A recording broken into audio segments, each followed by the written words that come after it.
اخلاص کی وجہ سے ہمارے عمل کے اندر وزن پیدا ہوتا ہے اور اس کے اندر بہت زیادہ ثواب بڑھا چڑھا کر دیا جاتا ہے۔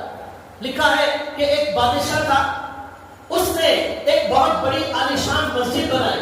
مسجد بنانے کے بعد بادشاہ نے یہ اعلان کیا مسجد بنانے سے پہلے کہ اس مسجد کا پورا خرچہ بادشاہ اپنے جیب سے خرچ کرے گا، کوئی بھی بستی والا اپنا پیسہ اس مسجد کے بنانے میں خرچ نہ کرے۔ چنانچہ مسجد کی تعمیر شروع ہو گئی اور مسجد بن کر تیار ہو گئی، بڑی عالیشان مسجد بن کر تیار ہو گئی۔ لوگ دور دور سے دیکھنے کے لیے مسجد کو آنے لگے۔ مسجد کے باہر ایک پتھر لگایا گیا تھا جس میں لکھا تھا کہ بادشاہ نے، جس کا نام یہ ہے، اس کے والد کا نام یہ ہے، اس نے یہ مسجد اپنے سر پہ خاص سے بنائی۔ مسجد بن گئی، نمازیں شروع ہو گئی۔ کچھ دنوں کے بعد بادشاہ خواب میں دیکھتا ہے کہ خواب میں یہ دو لوگ آئے ہیں اور ایک آدمی کہہ رہا ہے کہ یہ مسجد کس نے بنائی؟ دوسرا آدمی کہتا ہے اسی محلے کی فلاں عورت نے یہ مسجد بنائی ہے، اس کا نام یہ ہے۔ یہ آدمی کہتا ہے نہیں، یہ تو بادشاہ نے بنائی ہے۔ لیکن وہ آدمی کہتا ہے نہیں نہیں، یہ بادشاہ نے نہیں بنائی، بلکہ محلے کے اندر ایک عورت رہتی ہے، فلاں جگہ رہتی ہے، اس کا یہ نام ہے، اس نے یہ مسجد بنائی۔ یہ خواب آیا بادشاہ کو، پہلے دن خواب دیکھا، دوسرے دن بھی وہی خواب، پھر وہی خواب آیا، تو اس نے علماء سے مل کر تعبیر پوچھی، اس خواب کی تعبیر کیا ہے؟ تو علماء اکرام بیٹھے غور کرنے لگے اور بادشاہ سے کہا کہ اس عورت کو بلایا جائے۔ تو بادشاہ نے اعلان کیا، تو اس کے اندازے کے مطابق کچھ عورتوں کو بلایا گیا۔ تو بادشاہ نے ایک عورت کو پہچان لیا، یہی وہ عورت ہے جس کو مجھے خواب میں دکھایا گیا کہ اس نے یہ مسجد بنائی۔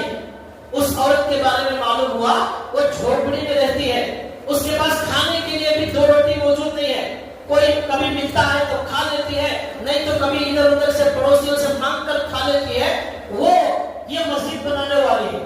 اب بادشاہ کو بڑا تعجب ہوا، علماء کو بھی بڑا تعجب ہوا کہ آخر کیا ہوا ایسا کہ اس کے خواب میں ایسا آ رہا ہے کہ بادشاہ نے نہیں، اس غریب اور فقیر عورت نے یہ مسجد بنائی۔ چنانچہ اس عورت کو پوچھا گیا کہ تم نے اس مسجد کے لیے کیا کیا ہے؟ اس عورت نے کہا میں کیا کر سکتی ہوں، میرے پاس تو میرے ہی کھانے کا کوئی نظام نہیں ہے، میں کیا کر سکتی ہوں؟ تو اس نے کہا غور کرو، کچھ تو کیا ہوگا، کوئی تعلق ہے اس خواب کا تمہارے سے۔ اس عورت نے غور کیا، غور کرنے کے بعد اس نے یہ بتایا کہ ایک مرتبہ ایسا ہوا، اب یاد آ رہا ہے کہ میں مسجد کے باہر سے گزر رہی تھی اور مسجد کو پتھر لانے والے بیل باہر بندھے ہوئے تھے، مسجد کو مٹی لانے والے بیل باہر بندھے ہوئے تھے، اور وہ گائے اور بیل پانی پینا چاہ رہے تھے۔ وہ پانی کی جو بالٹی تھی وہ ذرا دور رکھی ہوئی تھی، میں نے اس بالٹی کو ذرا قریب کر دیا تاکہ وہ گائے اور بیل آسانی سے پانی پی لے۔ میں اللہ کے گھر کے لیے کچھ کر نہیں سکتی، میرا اللہ اسی عمل کو قبول کر لے گا تو اللہ مجھے ثواب دیں گے، اس نیت سے میں نے وہ بالٹی کو گائے کے قریب کر دی تھی، بس اتنا مجھے یاد ہے، اس کے علاوہ میں نے ایک پیسہ اس مسجد میں نہیں دیا ہے۔ اب علماء نے کہا کہ اس چھوٹے سے عمل کی وجہ سے اللہ نے یہ لکھ دیا ہے نام اعمال میں، یہ پوری مسجد بنانے والی یہ غریب عورت ہے۔ اور بادشاہ جو دکھاوے کا پتھر لگاتا تھا مسجد کے باہر، لوگوں کو بتانا چاہتا تھا کہ یہ بادشاہ نے یہ مسجد بنائی ہے، لوگوں کو دکھانا چاہتا تھا، جو دکھاوے کے لیے عمل کرے گا اس کا عمل اللہ کے یہاں قبول نہیں ہوگا۔ دکھاوے کو اللہ کے نبی نے کہا چھوٹا شرک ہے، چھوٹا شرک، بڑا شرک اللہ کے علاوہ بتوں کی پوجا کرنا، چھوٹا شرک اللہ کے علاوہ کسی اور کو خوش کرنے کے لیے عمل کرنا، اس عمل کے اندر کوئی وزن نہیں ہوگا۔